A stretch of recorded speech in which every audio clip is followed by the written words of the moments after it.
warahmatullahi wabarakatuh. Saya Ellen Maria Patwasi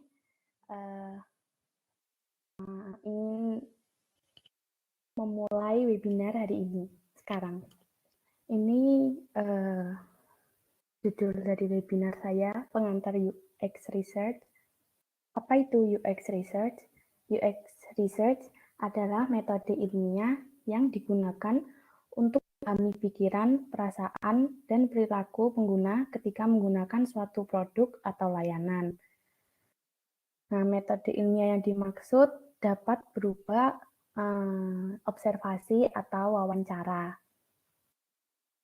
Terus tujuannya mengidentifikasi masalah dan tantangan user dalam menggunakan produk, memvalidasi asumsi dan menghindari bias, menemukan pola dan kesamaan pada seluruh kelompok pengguna. Terus karakteristik UX Research. Menurut Paul, dalam practical research terdapat 8 karakteristik UX Research, yaitu 1. Riset bermula dari satu pertanyaan atau masalah besar. 2. Agar dapat memecahkan masalah, riset membutuhkan penjabaran tujuan yang jelas. 3. Riset membutuhkan rencana spesifik untuk mencapai tujuan tersebut. Rencana spesifik yang dimaksud itu seperti di mana mendapatkan data, bagaimana mengumpulkan data, dan apakah data yang ada berkorelasi dengan permasalahan yang ditetapkan dalam riset. 4. Untuk memudahkan menjawab permasalahan, biasanya masalah utama dipecah menjadi beberapa submasalah. 5. Dieksekusi berdasarkan pemetaan masalah, pertanyaan, atau hipotesis riset yang spesifik. 6. Dalam riset, asumsi merupakan hal penting untuk ditetapkan agar jangkauan riset menjadi jelas. 7. Riset membutuhkan data dan interpretasi dari data tersebut. 8. Riset bersifat siklus, artinya riset dilakukan secara berulang. Langkah-langkah UX Research itu ada 2. Memulai melakukan riset dan mulai melakukan riset. Nah, memulai. Iya sih. Ini tuh yang memulai itu kayak yang awal banget. Itu maksudnya perencanaan adalah tahap awal riset dimulai. Jadi di sini itu harus kayak memutuskan tujuan dari riset, menyiapkan hipotesis, terus metode apa yang digunakan, membuat list pertanyaan atau skenario yang akan dipaparkan pada user. Terus mulai melakukan riset. Setelah perencanaan riset selesai, kita bisa mulai melakukan riset melalui pengumpulan data berdasarkan metode-metode yang sudah ditentukan. Setelah data berhasil dikumpulkan, selanjutnya melakukan interpretasi untuk memvalidasi hipotesis. Terus, research objective. Research objective atau tujuan penelitian merupakan dasar utama dalam sebuah problem statement. Nah, problem statement ini dapat disusun dalam 5W. Tadi di sini problem statement ada 5. Yang pertama kan who itu siapa yang yang akan dilakukan riset yang mau itu. Terus apa itu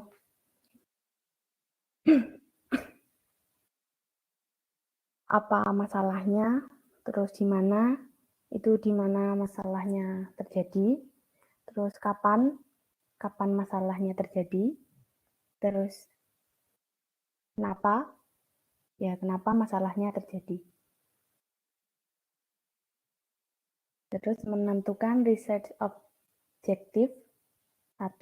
Mulailah dengan tujuan utama dan problem statement. Sebelum menyusun tujuan penelitian secara komprehensif, Mulailah dengan memikirkan tujuan utama proyek dan mengapa kita ingin melakukan penelitian tersebut. Terus yang kedua, tentukan batasan dari tujuan. Kalau tujuan utama dan problem statement udah ditentukan, nah terus habis itu menentukan batasan dari tujuan itu. Terus bayangkan seperti apa rekomendasi penelitian. Setelah kita menentukan tujuan yang spesifik, selanjutnya bayangkan seperti apa tujuan itu dapat ditindaklanjuti dalam sebuah rekomendasi. Maksudnya, ketika tujuan sudah tercapai melalui proses penelitian, kita harus membayangkan seperti apa tujuan itu ditindaklanjuti, atau dengan kata lain, memikirkan saran dan rekomendasi dari hasil penelitian. Terus, rincikan tujuan penelitian, yaitu tadi dirincikan. Terus habis itu, pastikan daftar tujuan disetujui oleh semua pemangku kepentingan atau stakeholder. Pastikan daftar tujuan disetujui oleh semua pemangku kepentingan. Pastikan semuanya setuju terhadap daftar tujuan yang telah dibuat. Intinya gitu. Terus research question adalah daftar pertanyaan yang akan memandu proses penelitian. Daftar pertanyaan dapat ditanyakan langsung pada narasumber atau user atau menjadi metode. Nah, ini metode UX research. Itu cara yang digunakan untuk memahami user. Yang pertama, interview.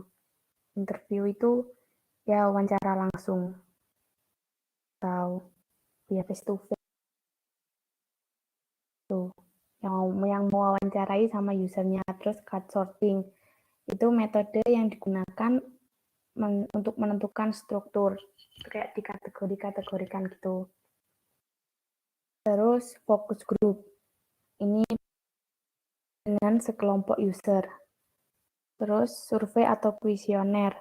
Ini kayak G-form gitu. Terus participatory design.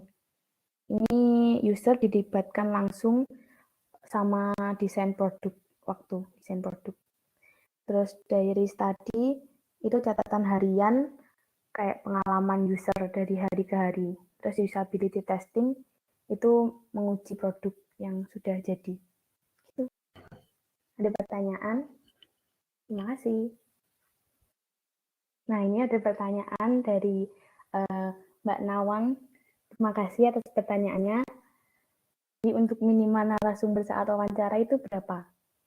5 ya umumnya, minimal. Soalnya 5 itu kayak pas aja gitu. Kalau 3 kan kesedikitan. Kalau 7 ya udah agak banyak. Jadi ya yang pasnya minimal 5. Itu Mbak. Karena sudah tidak ada pertanyaan, jadi saya akhiri saja sampai di sini. Terima kasih semuanya. Wassalamualaikum warahmatullahi wabarakatuh. Bye-bye.